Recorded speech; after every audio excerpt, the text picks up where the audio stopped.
నువ్వు నిజముగా లోకరక్షకుడు అని ఎవరు చెప్పారండి? ప్రజలు చెప్పారండి. ఆనాడు యేసు ప్రభు పుట్టినప్పుడు తూర్పు దేశం నుండి వచ్చిన జ్ఞానులు చెప్పారు, ఆయన మామూలు వాడు కాదు, యూదులకు రాజు. దేవునికి స్తోత్రం, హల్లెలూయా. యూదులకు రాజుగా పుట్టినవాడు ఎక్కడున్నాడని యేసుని లోకానికి యోధా రాజుగా, యూదులకు రాజుగా వారు పరిచయం చేశారు.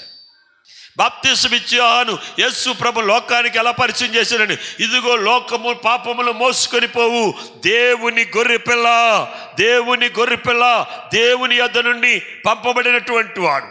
పరిశుద్ధాత్ముడు ఆయనకు వచ్చి సాక్ష్యం చెప్తున్నాడు, ఈయన నా ప్రియ కుమారుడు, ఈయన యందు నేను ఆనందించుచున్నాను అని. పరిశుద్ధాత్ముడు ఆయన మీదకి దిగి వస్తున్నప్పుడు పరిశుద్ధాత్ముడు మాట్లాడుతున్న మాట, ఈయన నా ప్రియ కుమారుడు, ఈయన యందు నేను ఆనందించుచున్నాను. దేవునికి స్తోత్రం, హల్లెలూయా.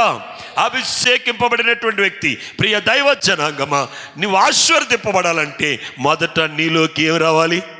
అభిషేకం రావాలి, పరిశుద్ధాత్మ అభిషేకం రావాలి. యేసు అభిషేకింపబడ్డాడు. ఎలాగ అభిషేకింపబడ్డాడు? పరిశుద్ధాత్ముడు ఆయన మీదకి ఏమయ్యాడండి? దిగి వచ్చాడు. ఎలాగొచ్చిందండి? పరలోకము నుండి పరిశుద్ధాత్ముడు పావురం వలె ఆయన మీదకి దిగి వచ్చింది కనుక ఆయన ఆత్మచేత అరణ్యములోనికి కొనుపోబడ్డాడు. 40 పగళ్ళు 40 రాత్రులు అతను ఉపవాసం ఉండి ప్రార్థన చేశాడు. దేవునికి స్తోత్రం, హల్లెలూయా. నా బిడ్డ అడుగుతూ ఉంటుంది, నాయన ఇన్ని రోజులు అలాగ ఉపవాసం ఉంటామని. పరిశుద్ధాత్ముడు దిగి ఉన్నప్పుడు, పరిశుద్ధాత్మ యొక్క శక్తిని పొందుకున్నప్పుడు ఆకలి ఉండదు, దప్పిక ఉండదండి. ఆకలి ఉండదు, దప్పిక ఉండదు. అందుకే మొదట మనం ఏం పొందుకోవాలి? పరిశుద్ధాత్మను పొందుకోవాలి. ఆత్మ అభిషేకం కావాలి. ఈ వర్తమాన ముగింపయ్యే లోపల మీరందరూ పరిశుద్ధాత్మను పొందుకుందరు గాక. గట్టిగా చెప్పండి, హల్లెలూయా. పరిశుద్ధాత్మను మీలోకి ఆహ్వానించండి. పరిశుద్ధాత్మ మీలోకి వచ్చినప్పుడు గొప్ప కార్యాలు జరుగుతాయి. పరిశుద్ధ గ్రంథములో మనం చూసినట్లయితే ఒక దైవజనుడు ఉన్నాడండి, ఒక దైవజనుడు ఉన్నాడు. ఆ దైవజనుడు భూమి మీద నుండి పరమునకు కొనుపోబడే ఒక దినము అతని జీవితంలో వచ్చింది. అయితే దానికి ముందుగా మరి ప్రభు అతన్ని ఒక చోటకి నడిపించాడండి. ఒక పొలములోకి నడిపించాడు. ఒక పొలములోనికి నడిపింపబడినప్పుడు ఆ పొలములో ఒక మనుష్యుడు తన పొలమును మరి దున్నుతున్నాడు తన పనివారితో. 12 జతల ఎద్దులు పొలాన్ని దున్నుతూ ఉంటే 12వ అరక అతను పట్టుకుని అతను కూడా ఏం చేస్తున్నాడండి? దున్నుతున్నాడు. ఆ మనుష్యుని దగ్గరికి దైవజనుడు వెళ్ళి తన మీద పైనున్న వస్త్రం అనగా తన యొక్క దుప్పటి, తన కంబలి ఉంది, ఆ కంబలిని తీసి ఆ మనుష్యుని మీద వేసాడండి. 12వ అరక దగ్గర పొలమును దున్నుతున్న ఆ మనుష్యుని మీద ఈ దుప్పటి వేసేటప్పటికీ ఆ మనుష్యుడు దైవజనుడితో అన్నాడు, నాయన నడవండి, నేను మిమ్మల్ని వెంబడిస్తాను. ఈ మనుష్యుడు ఒక సాదా సీదైన వ్యక్తి కాదని, కొద్దో గొప్ప ఆస్తి కలిగినటువంటి వాడు, భూమి కలిగినటువంటి వాడు, పేరు కలిగినటువంటి వ్యక్తి, ఎన్నో బాధ్యతలు బంధాలు ఉన్నటువంటి వ్యక్తి. ఎప్పుడైతే దైవజనుడు తన దుప్పటి తీసి అతని మీద వేశాడో, ఆ దుప్పటి ఏం చేశాడండి? అతని మీద వేశాడు. అతడు దైవజనుడికి ఏమవుతున్నాడండి? లోబడిపోతున్నాడు. దేవునికి స్తోత్రం, హల్లెలూయా, హల్లెలూయా. లోబడి నాయన పదండి వెళ్దామని చెప్పి కొంత టైం అడిగి తన ఎద్దులను, ఆ ఎద్దులను ఏం చేశాడంటే తొనకలు చేసి మాంసం చేసి తన బంధువులను స్నేహితులను అందరినీ పిలిచి ఇంట్లో ఏం చేశాడండి? ఒక విందు చేసి దైవజనుని కూడా భోజనం పెట్టి దైవజనుడితో బయలుదేరాడు. అతను ఎవరంటే ఎలీషా గారు. ఈ దైవజనుడు ఎవరు? ఏలియా గారు.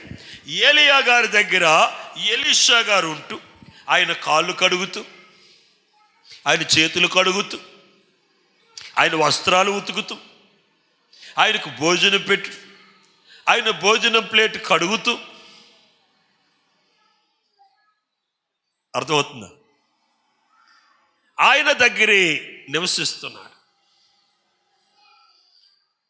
ఏమని ఆశించి చేస్తున్నాడంటే ఎటువంటి ఆశ లేకుండా. ఎందుకంటే దైవజనుని యొక్క దుప్పటి అతని మీద పడగానే అతడు ఎవరికి లోబడ్డాడండి? దైవజనునికి లోబడ్డాడు.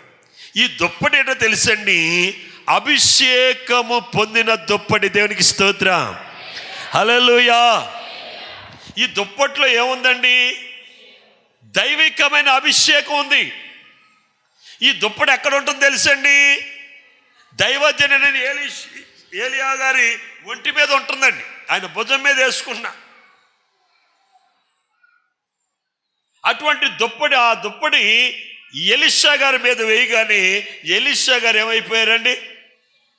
తన పనిని ఎక్కడ పని అక్కడ వదిలేసి ఏలియా గారితో వచ్చేసాడు. ఒక రోజున ఏలియా గారు కొనుక్కోబడే రోజు అండి. ఆ రోజు ఆయన విడిచిపెట్టలేదండి.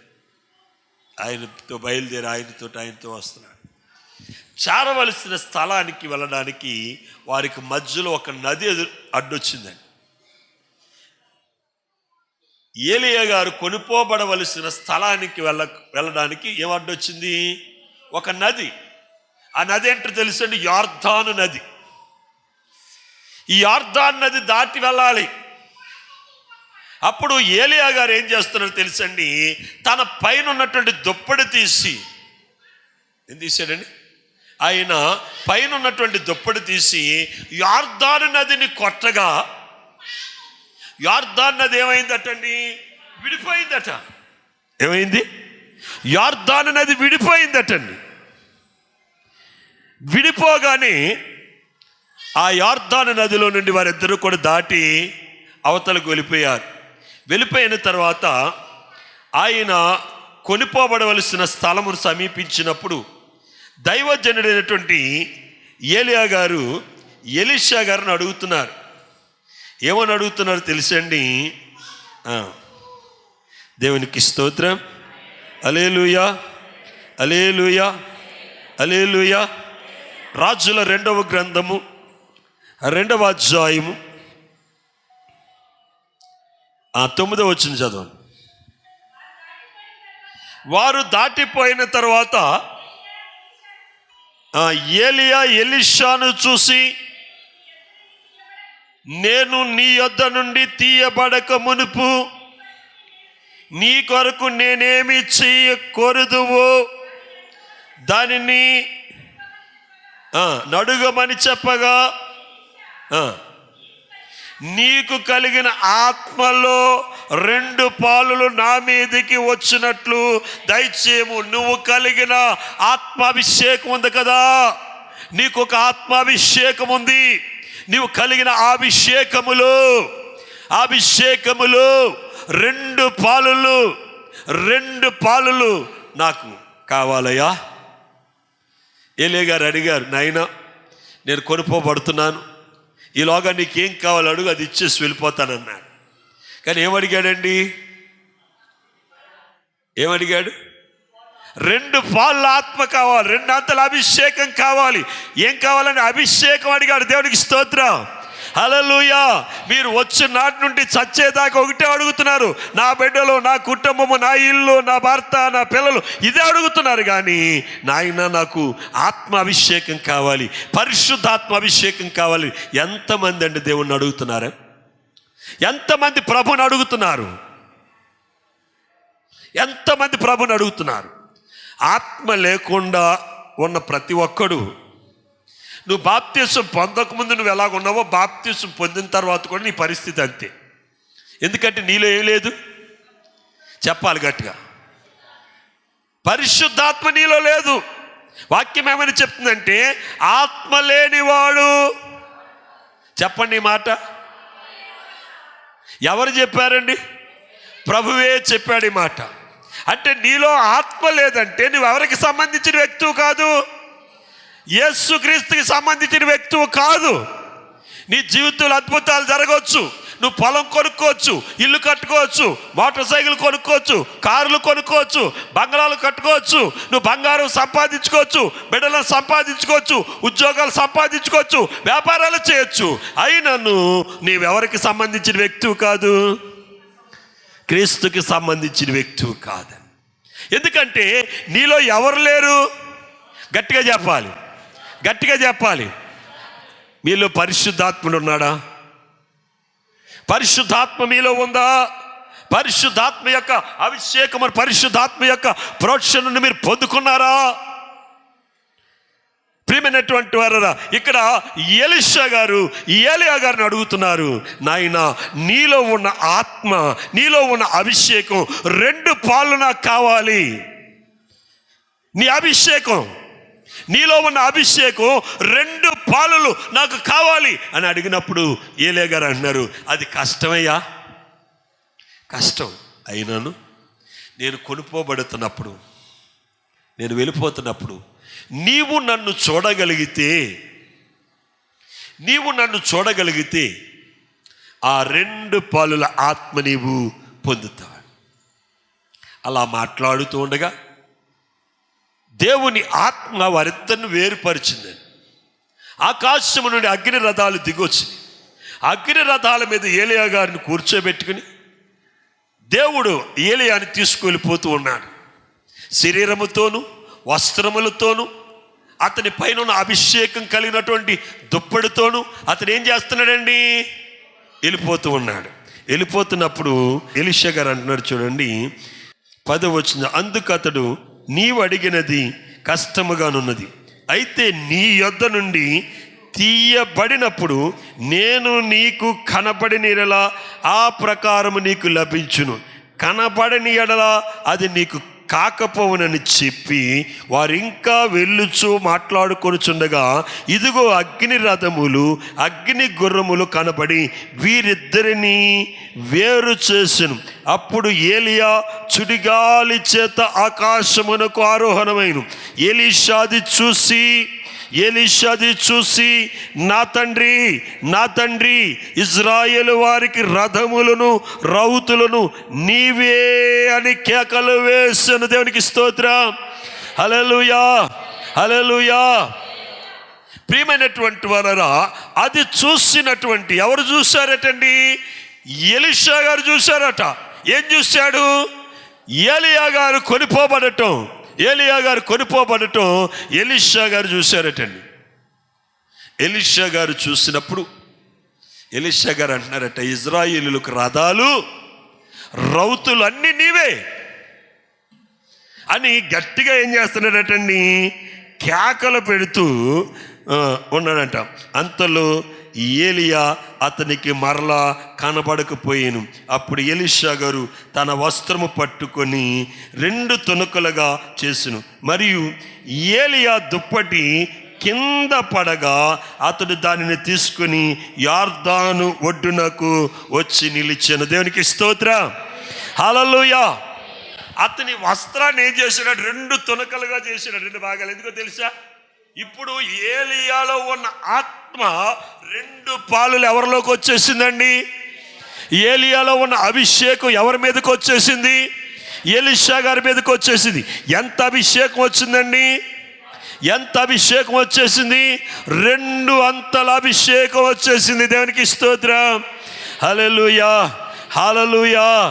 2 అంతల అభిషేకం దిగేసిందండి. ఎవరి మీదకండి? ఎలీషా మీదకి దిగి వచ్చేసిందండి. 2 అంతల అభిషేకం పొందేశాడు ఎలీషా గారు. ఇప్పుడు ఆ దుప్పటండి ఏమైందట? కింద పడిపోయిందట. ఎందుకు వచ్చింది తెలిసిండి? ఆ దుప్పటి అభిషేకం ఎవరి మీదకి వచ్చేసింది? ఎలీషా మీదకి వచ్చేసింది. ఆ దుప్పటంటే పైన వేసుకుని ఎలీషా గారు యార్దాను నది దగ్గరికి వచ్చి నిలిచాడట. ఎక్కడ నిలిచాడండి?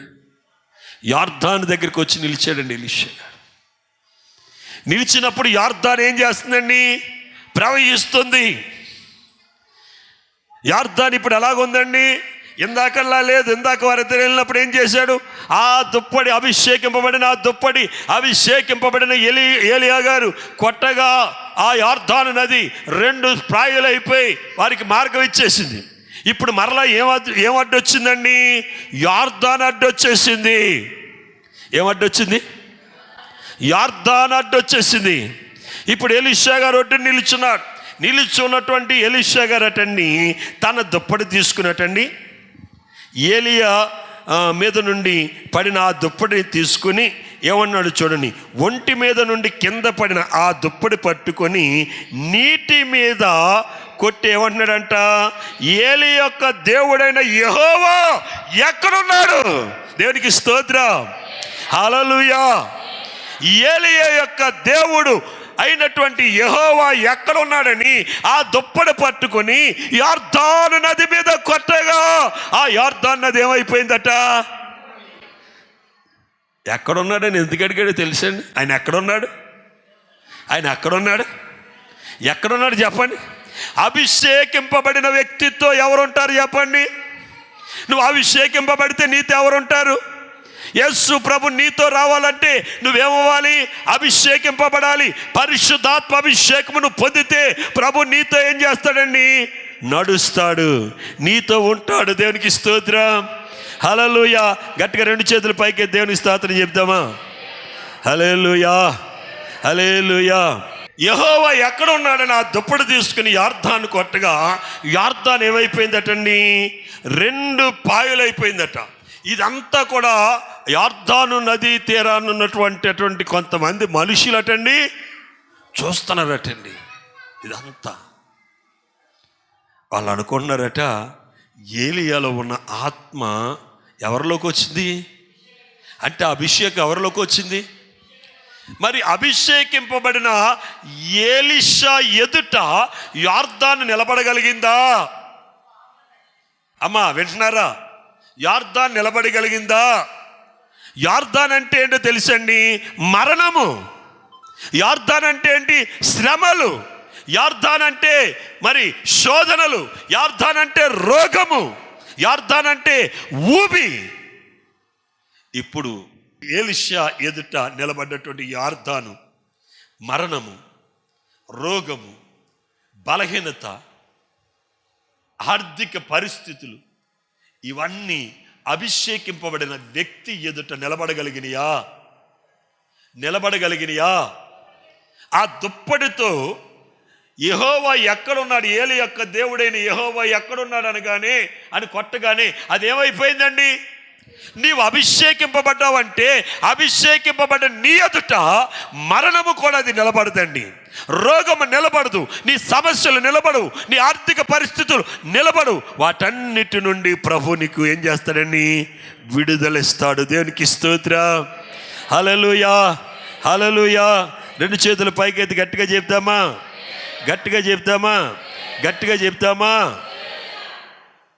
ఒకసారి ఎలీషా గారు ఒక ప్రాంతానికి బోధించడానికి వెళ్ళాడు. ఒక ప్రాంతంలో పరిచర్య చేయడానికి వెళ్ళినప్పుడు ఎలీషా గారితో ఆ ప్రాంత ప్రజలు అంటున్నారట, నాయనా ఈ ఊరు చాలా అందంగా ఉంది,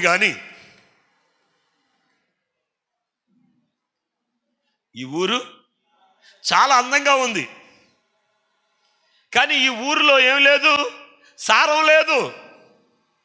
ఈ ఊరు నిస్సారమైంది. ఎందుకంటే ఇక్కడ ఉన్నటువంటి నీళ్ళు ఉన్నాయి చూడండి. ఏమున్నాయి? నీళ్ళు ఉన్నాయి చూడండి. ఈ నీళ్లు ఎలాంటి అటండి? నిస్సారమైపోయిన నీళ్ళు. ఊరు అందంగానే ఉంది. ఊరు ఎలాగుందండి? అందంగానే ఉంది.